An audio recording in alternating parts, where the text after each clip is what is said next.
messieurs, bonsoir. Nous vous souhaitons la bienvenue à cette conférence de presse pour la déclaration préliminaire des missions de la COMESA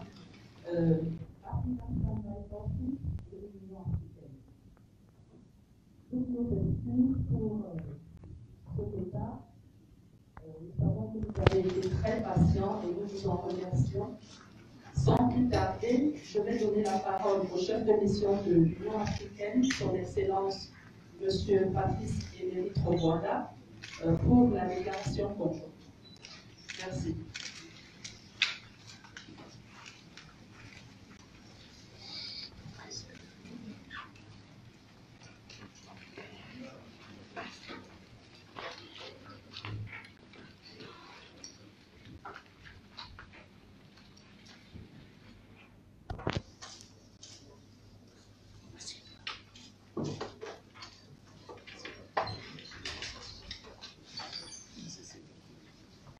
Mesdames et messieurs, bonjour. Donc, je vais vous donner lecture de la déclaration conjointe des missions internationales d'observation électorale, COMESA, East Africa Standby Force, Union africaine, dans le cadre des élections présidentielles et des gouverneurs des îles autonomes du 24 mars 2019 en Union des Comores.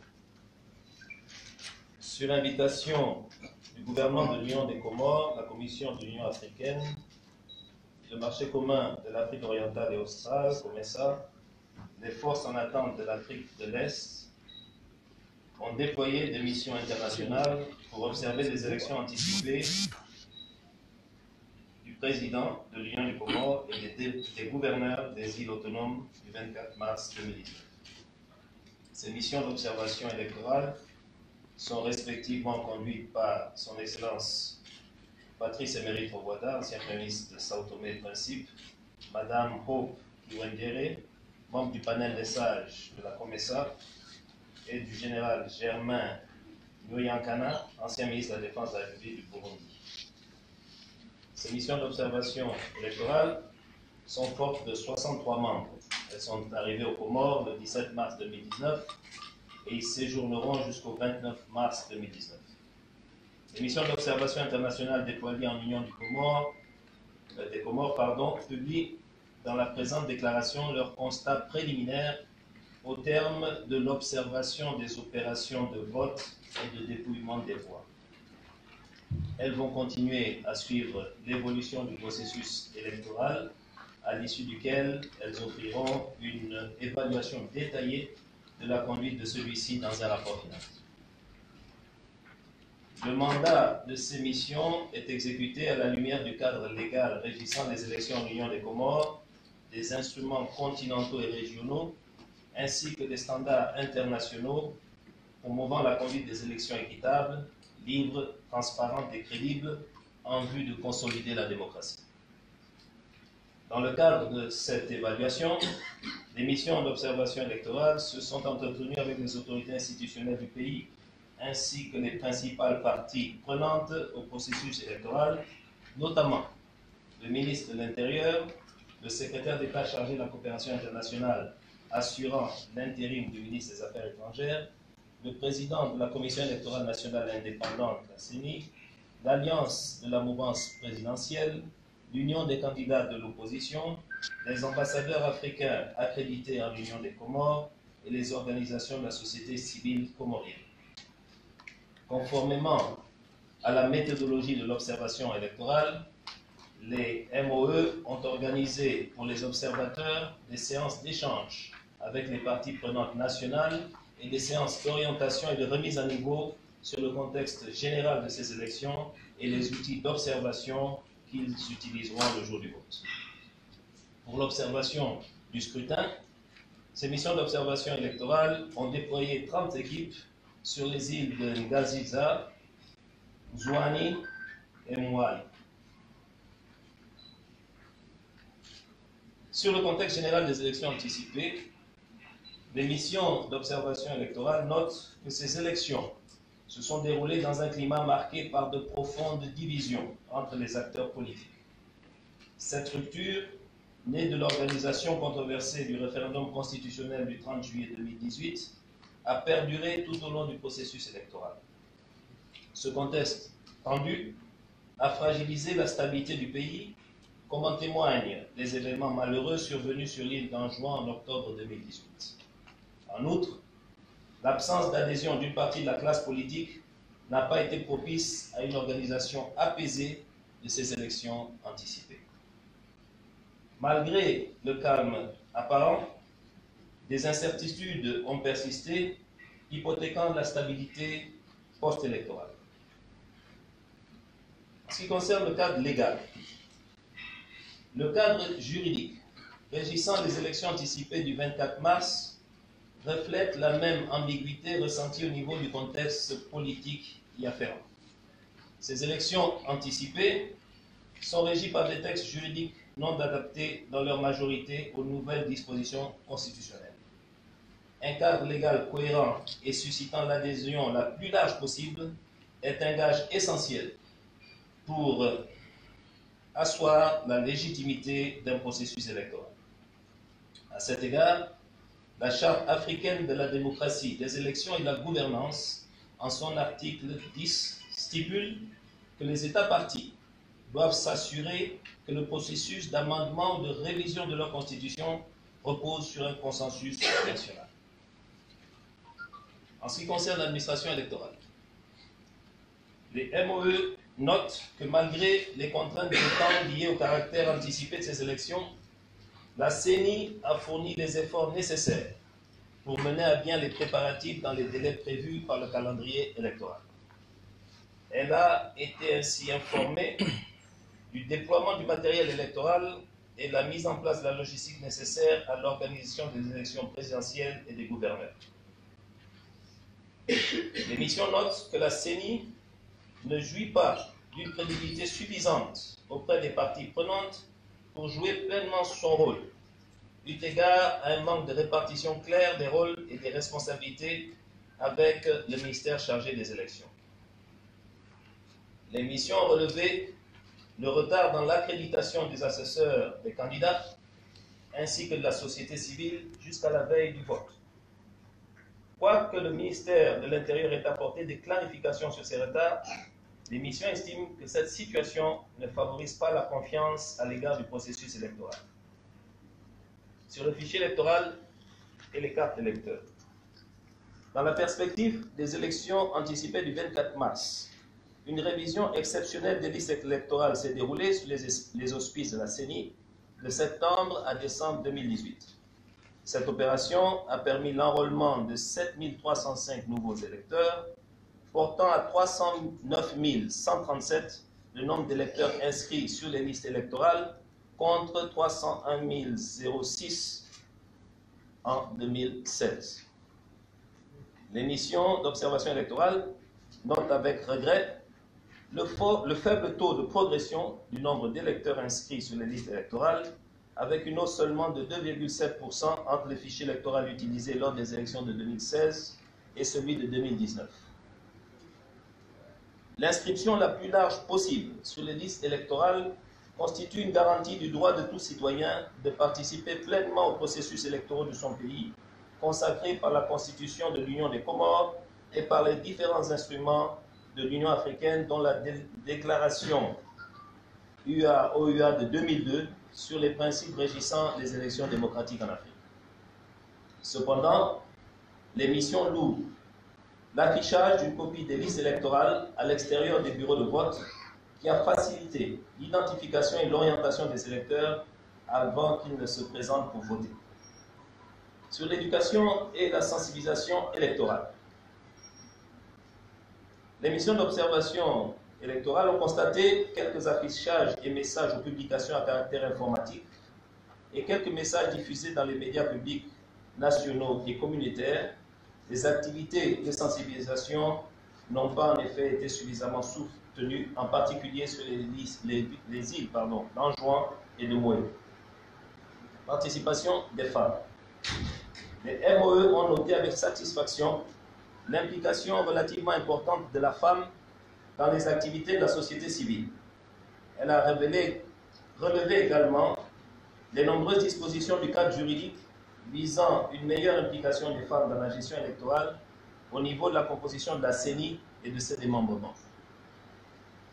En dépit de ces efforts louables, la mission a noté que la participation politique de la femme comorienne reste résiduelle.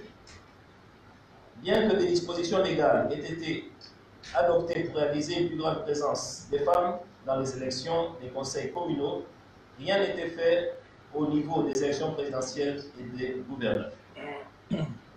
En effet, pour les élections en cours, on ne compte qu'une seule femme candidate pour les élections des gouverneurs des îles et aucune candidature féminine n'a été enregistrée pour l'élection présidentielle. Ce qui concerne la campagne électorale. La campagne électorale s'est déroulée dans une atmosphère tendue et marquée par des discours violents de la part des candidats. Les missions d'observation ont constaté que les candidats ne disposaient pas des mêmes moyens financiers, l'absence de contrôle et de limitation des dépenses de campagne crée un déséquilibre entre les candidats en violation du principe d'équité promu par les différents instruments internationaux. Les missions d'observation ont également constaté que la liberté d'expression était globalement garantie pour tous les candidats pendant cette campagne. Ce qui concerne la société civile, les missions ont noté avec satisfaction un certain activisme au sein de la société civile dont l'implication contribue à la transparence du processus électoral et relève des pratiques qui consolident la culture de la démocratie et de la paix promue par la charte de notre organisation. Toutefois, les missions sont préoccupées par le fait que certaines organisations ayant soumis une demande auprès de la CENI n'ont pas été accréditées. Ce qui concerne les médias, la Constitution comorienne reconnaît les principes des droits fondamentaux consacrés par la Déclaration universelle des droits de l'homme, dont la liberté de la presse, la liberté de mouvement et le droit à l'information. Ainsi, la décision de limiter les zones de couverture des journalistes et la fermeture de quelques stations de radio portent atteinte à ces principes.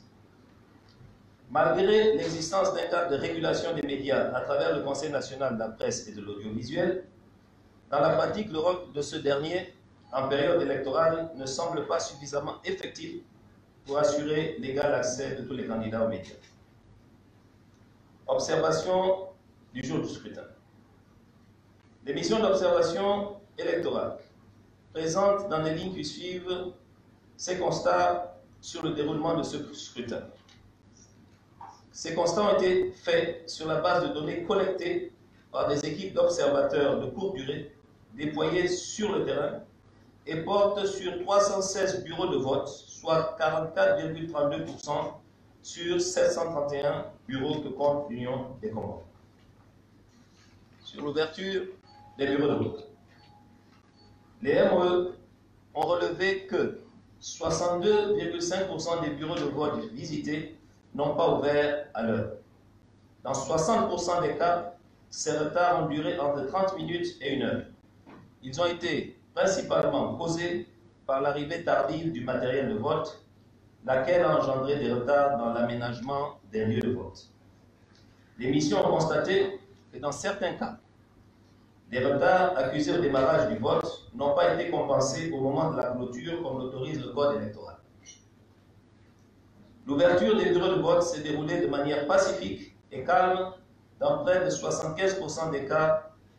Cependant, dans les 25% restants, des troubles ont été observés en raison de soupçons de bourrage d'urne. Aucune file d'attente n'a été observée dans 75% des bureaux de vote visités par les missions, signe d'un faible engouement des électeurs à l'ouverture du scrutin.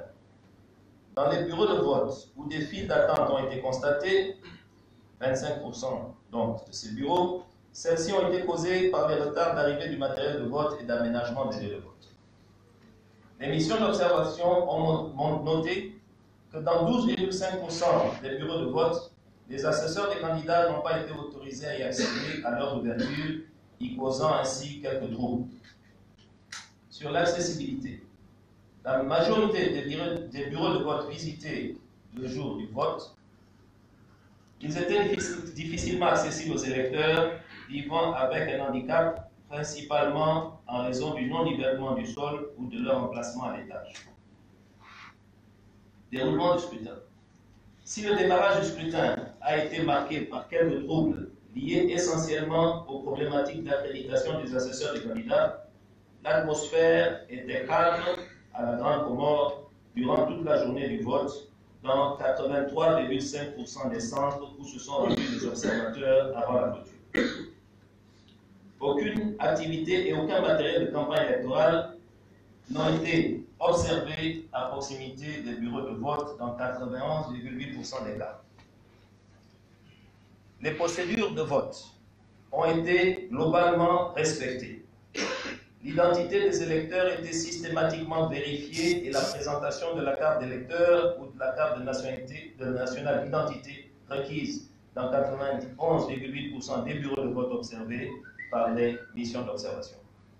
Toutefois, dans près de 20% des cas, la vérification de l'encre indélébile sur le doigt de l'électeur avant l'accès au vote, tout comme le marquage après le vote, n'a pas été effectué.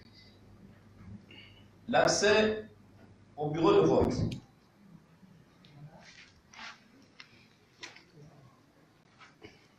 Bon, ça va me permettre de boire un peu d'eau.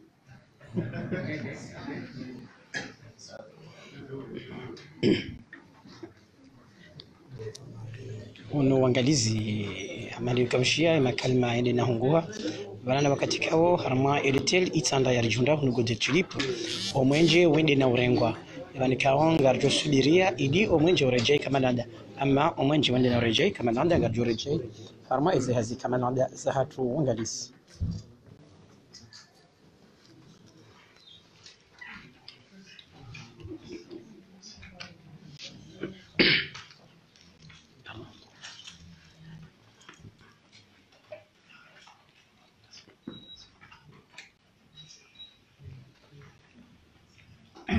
L'accès au bureau de vote a été refusé à quelques électeurs, principalement en raison de leur non-inscription sur les listes électorales ou alors parce qu'ils n'étaient pas en possession des pièces d'identité requises. Si le vote s'est déroulé sans désemparer dans 80% des bureaux de vote observés, dans 20% des cas, le scrutin a été interrompu en raison du saccage des urnes. Le vote n'a pas été repris dans 4 bureaux de vote dans le centre de Koki, commune de Bazamini, préfecture de Wani, sur l'île d'Anjouan. Matériel électoral. Les missions ont constaté que le matériel électoral était disponible en quantité suffisante dans 95,2% des bureaux de vote visités. L'absence des urnes observées dans quelques cas résultait des actes de dégradation qui ont émaillé le scrutin. Secret du vote.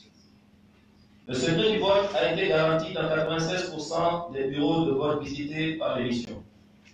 L'atteinte au secret de vote relevée dans 4% des cas résultait du caractère inadéquat des isoloirs. Membres des bureaux de vote.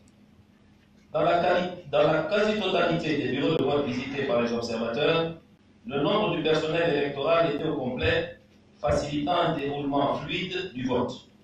La présence des femmes était de 2 en moyenne, soit 33,3%, tel que recommandé par le code électoral. Les missions ont noté par ailleurs que les agents électoraux ont respecté les procédures du vote à 82,1% et ont fait preuve de bonne volonté dans l'accomplissement de leurs tâches malgré quelques dysfonctionnements. Représentants des candidats et observateurs. Les observateurs ont noté que les assesseurs des partis accrédités ont été bien représentés dans plusieurs bureaux de vote, soit 80,77%. Parmi eux figuraient 36,37% de femmes. La mission a toutefois constaté le départ anticipé de certains assesseurs de candidats de l'union d'opposition avant l'heure réglementaire de clôture à la demande des candidats, tandis que dans d'autres cas, et particulièrement à Djouezi, Wanani, Makaroni, à Moueli, les militaires leur ont demandé de quitter les lieux.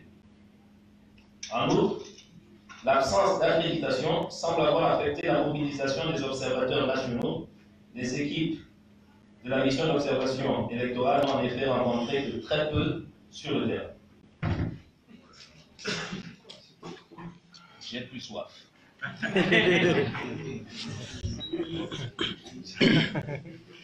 Bien. Les missions d'observation en ce qui concerne la sécurité ont relevé que malgré l'atmosphère chargée de tension dans certaines zones le jour du vote, les agents de sécurité ont fait généralement preuve de professionnalisme et de retenue dans la sécurisation du scrutin sans aucune ingérence signalée dans le déroulement de l'opération de vote. Toutefois, ce n'a pas été le cas dans certains bureaux de vote où les militaires ont saisi des urnes entraînant l'interruption du scrutin. Fermeture et dépouillement. Les missions d'observation électorale n'ont pas pu observer correctement les opérations de dépouillement en raison de leur interruption dans plusieurs bureaux de vote et du climat d'insécurité qui a prévalu durant cette période. Le peu que les équipes ont pu observer ne permet pas aux missions d'évaluer de manière concluante cette phase du scrutin. Sur l'île d'Anjouan, les difficultés sont liées à la fermeture des bureaux de vote avant l'heure légale.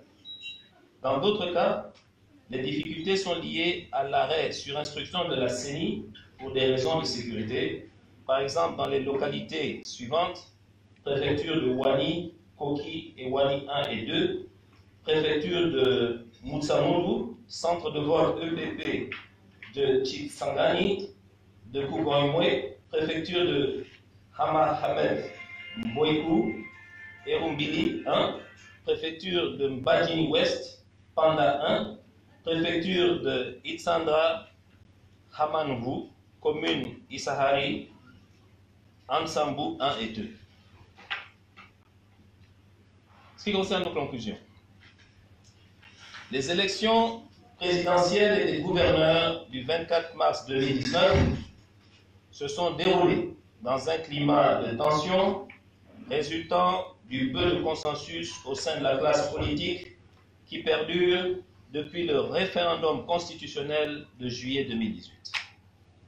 Malgré ce contexte, les missions saluent la volonté du peuple comorien pour son sens de patriotisme et sa détermination à aller aux urnes le 24 mars 2019. Les missions déplorent les incidents observés et qui n'ont pas permis aux électeurs de sortir massivement pour exercer leurs droits civiques dans la sérénité. Ces dysfonctionnements, ainsi que l'interruption des opérations de dépouillement, la collecte et le transfert des urnes par les éléments des forces de l'ordre, ont de ce fait affecté le bon déroulement des opérations de vote et de dépouillement et par conséquent l'ensemble du scrutin. Cette situation empêche les missions d'observation électorale de se prononcer de façon objective sur la transparence et la crédibilité du scrutin du 24 mars 2019. Les missions considèrent que le dialogue inclusif et l'engagement de toutes les parties prenantes à la recherche de la paix, de la stabilité et de la gouvernance démocratique devraient primer sur toute autre chose, et ce, dans l'intérêt de la nation comorienne et la cohésion nationale. Les missions d'observation électorale appellent toutes les parties prenantes et les candidats à la retenue, étant donné que le processus électoral est encore en cours. Recommandation au gouvernement: mettre en place un cadre de concertation entre les acteurs politiques et autres parties prenantes pour créer et consolider un climat de paix et de stabilité. Privilégier l'approche inclusive et consensuelle dans l'adoption et l'application des réformes constitutionnelles, institutionnelles et électorales. À la CENI, renforcer son indépendance dans la gestion des élections afin d'accroître sa crédibilité auprès des acteurs nationaux. Mettre en place divers cadres de concertation avec les parties prenantes à chaque étape du processus électoral afin de rendre le processus inclusif. Assurer une formation adéquate aux membres des bureaux de vote afin d'harmoniser les procédures au sein des bureaux de vote, aux partis et acteurs politiques. Œuvrer à la consolidation de la paix et privilégier le dialogue et la concertation tout au long du processus en cours. Jouer pleinement leur rôle dans l'éducation civique et la sensibilisation citoyenne, en particulier en période électorale. À la société civile, poursuivre ses efforts et ses actions citoyennes en vue d'encourager les acteurs politiques à garantir la paix, la stabilité et le respect de l'état de droit. Prendre des initiatives pour une meilleure sensibilisation des électeurs et des citoyens à jouer leur rôle en période électorale. Merci. Quelqu'un d'autre a une question?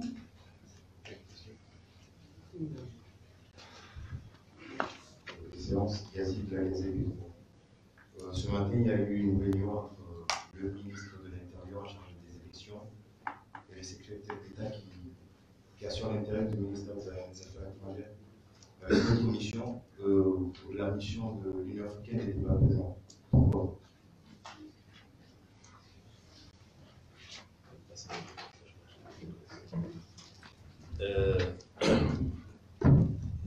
Ce n'est pas uniquement l'Union africaine qui n'était pas présente. Ce n'est pas aussi le trio, comme vous le dites. Effectivement, nous avons été contactés, mais à l'heure où nous avons été contactés, nous avions déjà fixé une réunion très importante, qui est la réunion des missions et des chefs de mission pour pouvoir effectivement faire l'évaluation de tout ce qui a été notre travail hier et partager effectivement les informations. Et vous êtes effectivement conscient qu'il y a eu beaucoup d'informations hier et nous cherchons effectivement à pouvoir, je dirais, faire le travail le plus fin possible. Et nous avons demandé au service du protocole du ministère des Affaires étrangères s'il y avait une possibilité de trouver un autre créneau horaire. Mais il nous a été dit que ce n'était pas possible. Par conséquent, une grande partie des missions qui se trouvaient à l'hôtel, qui résident à l'hôtel où nous sommes, le Golden Tree, effectivement, étaient présentes ici à cette réunion. Et il y a eu des missions qui, puisqu'elles sont à l'hôtel qui est de l'autre côté de la ville, ont profité. Donc, elles ont pu s'arrêter. Elles avaient déjà donné aussi leur rapport. Elles se sont arrêtées au ministère. Donc, il n'y a pas de polémique là-dessus. Nous avons été informés par nos collègues des autres missions du message que le ministère a passé.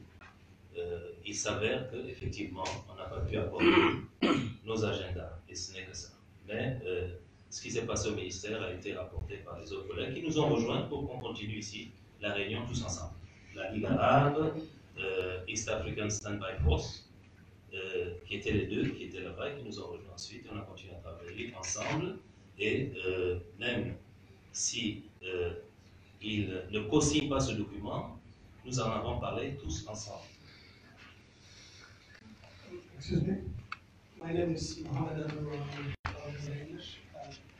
If possible, please, could you say in English, what the main points in your findings during this mission? And my question, that's just an observation and a request to you. My question is, the opposition are complaining of massive irregularities, including the stuffing of ballot boxes with pre-marked ballot papers for the incumbent president. Did you observe these? have you observers seen any of these cases? And have you been, of course, you've had these from the opposition, so what's your reaction to that? Thank you. Well, first of all, I will not repeat in English. I'm not going to joke. We can have No, just 2 minutes. Summary. No, Summary. no, I think it's not correct. But we can have 1 minute later on in English. Regarding the said by the opposition, we have a report. Before, we met everybody. We went, we had a meeting with everybody. So now there is a report, and everything regarding our observation are in the report. So, and if you go through the report, it's a very detailed report with location, with numbers, and more than that, I cannot say anything. It's in the report. Are the allegations being raised in the report? Have they been observed?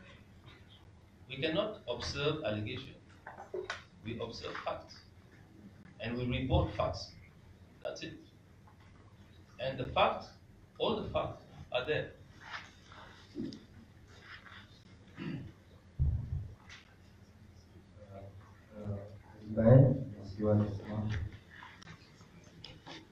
L'après-midi, il y a une commission appelée au boycott des élections. Leur assesseur, ils ont appelé leur assesseur de ne représenter pas dans les bureaux de vote, de saccager les bureaux, de sortir. En fait, ils ont appelé à l'arrêt immédiat du processus électoral. Et vous venez d'affirmer que le processus continue. Est-ce que vous êtes entretenu avec les majorités des candidats, c'est-à-dire l'opposition? Quelle est votre réaction suite à cet appel lancé par l'opposition? Monsieur, encore une fois, nous avons énuméré les situations. Nous avons constaté. Nous avons dit que dans certains bureaux, les assesseurs sont partis. Et il y a des bureaux, les assesseurs sont restés. Bon. Nous avons effectivement reporté ce que nous avons constaté, ce que nous avons observé. S'ils ont appelé au boycott, s'ils n'ont pas appelé au boycott, nous avons reporté tout ce que nous avons observé. Nous avons visité plus de 15% des bureaux. Nous avons observé des bureaux qui ont été jusqu'au dépouillement. Nous avons observé des bureaux où ça a été interrompu. Nous avons observé des bureaux où il y a eu des saccages. Tout est là.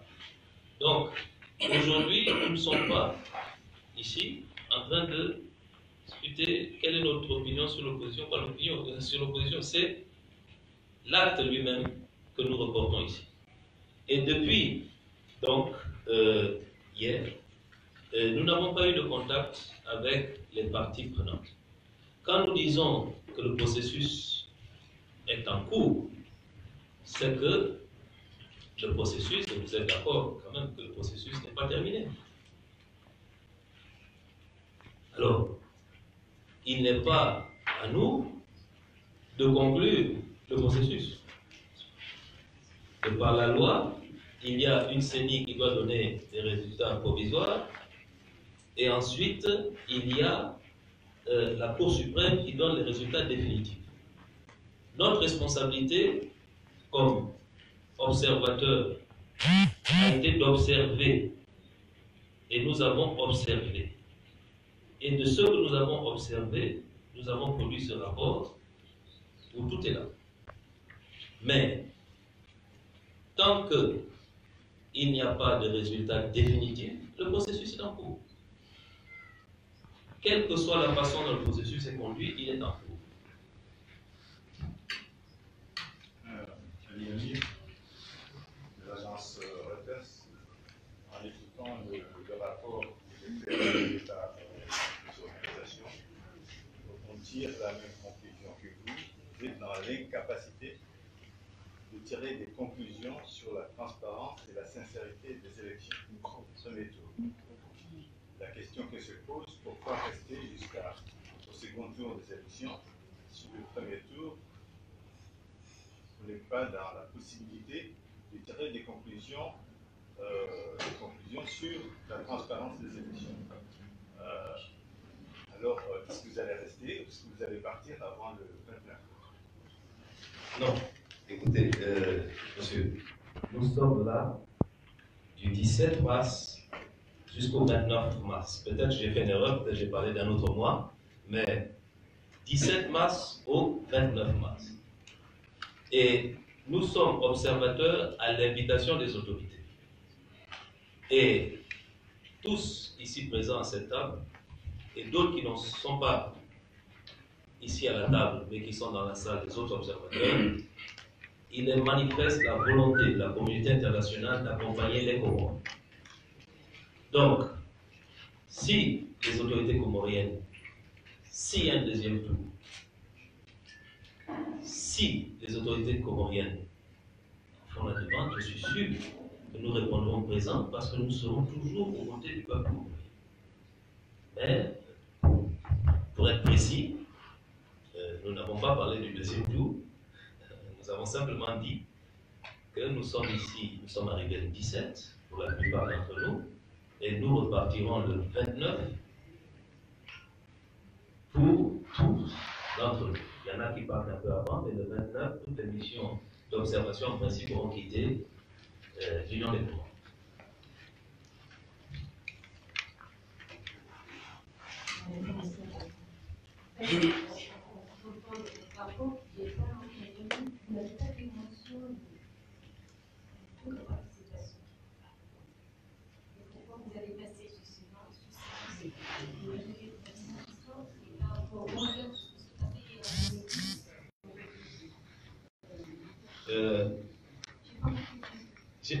J'ai compris votre question.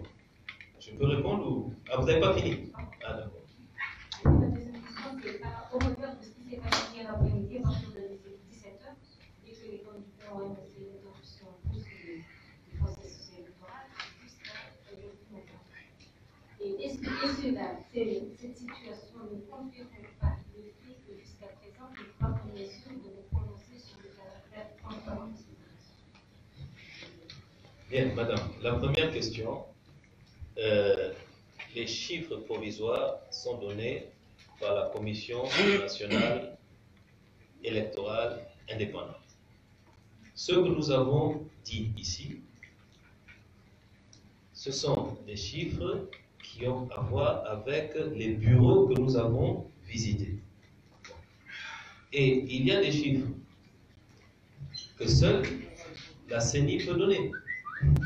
Nous avons parlé de l'affluence dans les bureaux de vote. Donc, nous avons donné notre observation. À l'ouverture, quelques-uns avec des queues, d'autres n'avaient pas de queue, et des bureaux qui ont fermé avant. Notre observation générale, basée sur l'ensemble des bureaux que nous avons visités, c'est que, je répète, l'affluence était relativement faible. Qui est en charge de donner les résultats de la participation? C'est la CENI, ce n'est pas nous. La CENI, elle a normalement les résultats des 731 bureaux de vote. Et elle est l'unique entité autorisée. Donc nous, ce que nous avons fait, c'est par rapport à l'observation, ce que nous avons fait. En ce qui concerne votre deuxième question,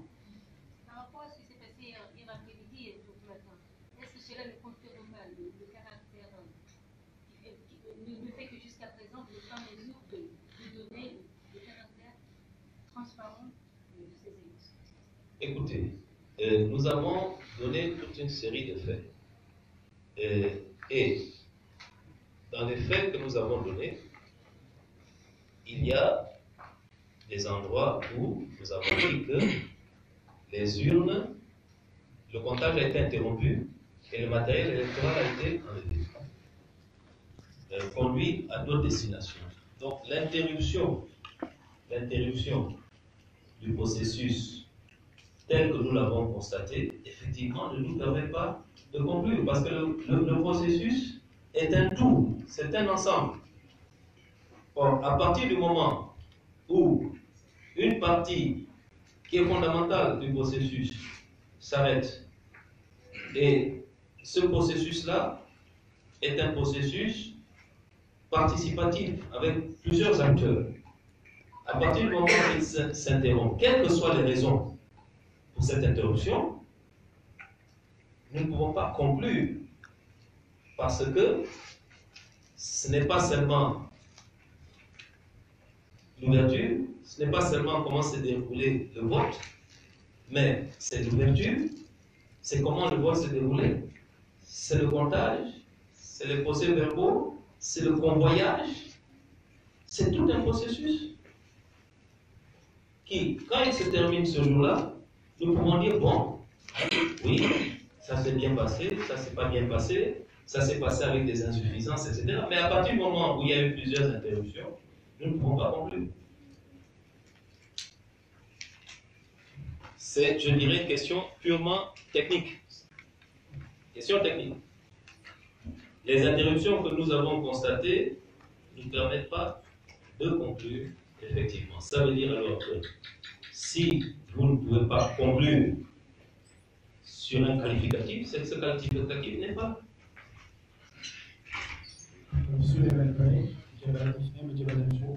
pour ma question, je voulais savoir votre rôle sur les élections, parce que ce matin, il y a eu une conférence de presse, surtout le ministre de l'Intérieur. Quels que soient les résultats obtenus par la CENI et la Cour suprême, ça sera maintenu. Donc, je voulais savoir votre rôle par rapport à cette élection. Nous n'avons pas pris connaissance de cette déclaration du ministre, donc vraiment nous ne pouvons pas nous prononcer. Maintenant, s'il y a encore quelques questions, et puis je laisserai aussi mes collègues à la table pour pouvoir répondre.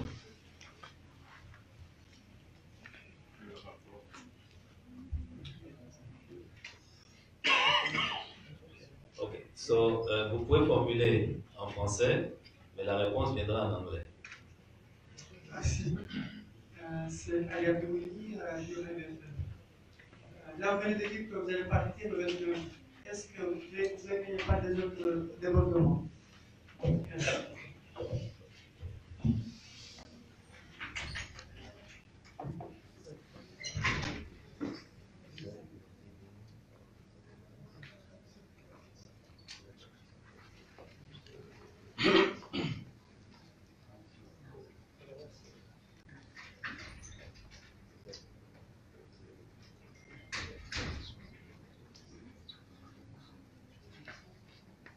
Yes, thank you. Vous m'excusez, je vais parler en anglais parce que je m'exprime mieux en anglais. Alors, yes, we are living around 28th and 29th because we came here to observe the elections, to see with our eyes as much as possible what took place. And we have made this report in which we were very, very frank and raised all the concerns that we have. All the concerns that we have, the good things that we saw, and the concerns that we have. We are bringing it to you, the Comorian people, saying, yes, we have noticed this and this and that. And we are going back. This is a preliminary report. We're going back to look at our findings. Now, what happened after this is really up to the Comorian people. As you know, you have Loseni, which I believe now has taken charge, has been in charge, and really is responsible for what proceeds from here. We have made certain observations about Seni as a way of encouraging the Comorian people to say, in order to make the whole process better, the electoral process, these are some of the things we suggest, and we hope that you together in your entirety, as a country, as a people, you will take this up. Because in order to make this a better election, you need to address the issues possibly that we have raised, or the ones which you think are valid. So really what happens after this is entirely in the hands of the Comorian people, and most especially with the Senate. maybe someone can put this in French. Robert? Yeah. Sorry? Non. Quelqu'un pour... Non, je voulais juste...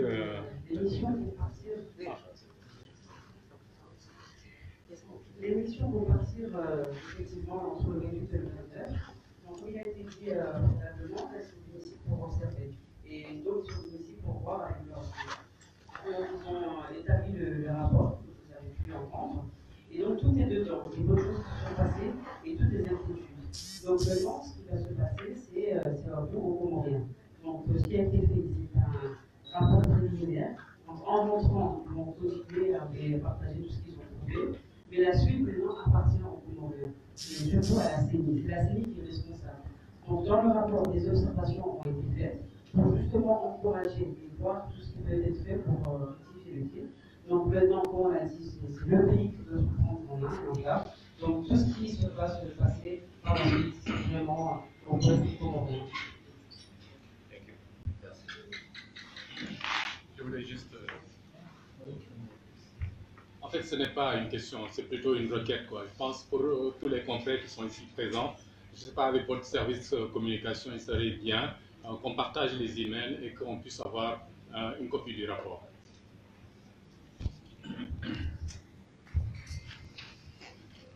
Le rapport est disponible en hard copy. Vous pouvez l'avoir derrière à la fin de la conférence. Et si vous voulez en soft copy, vous allez regarder vos adresses email et vous allez les envoyer. Merci. On va prendre encore une dernière question. Merci. Bravo. C'est Miguel, journaliste. Moi, il y a quelque chose qui m'a beaucoup étonné tout à l'heure. D'abord, vous qui avez l'honneur, qui avez plutôt eu l'honneur de lire le rapport préliminaire, que vous qualifiez vous-même de préliminaire, vous avez laissé entendre que votre déclaration est non objective. Donc là, vous nous mettez en doute, et je me permets de dire que votre mission en Moronie pour l'observation des élections anticipées de la journée du 24 mars 2019 n'a pas donné satisfaction, et je retiens ça. Le fait de faire face à nous et dire que votre déclaration est non objective. Voilà ma question et je vous remercie.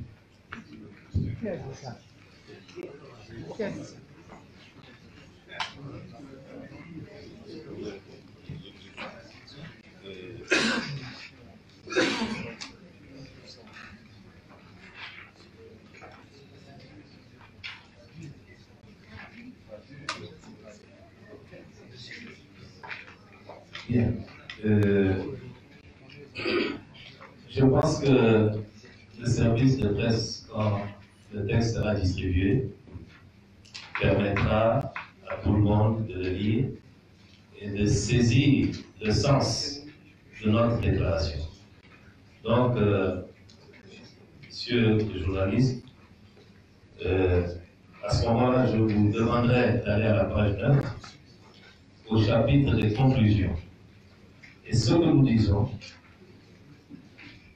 cette situation empêche les missions d'observation de se prononcer de façon objective sur la transparence et la crédibilité du scrutin du 24 mars 2019.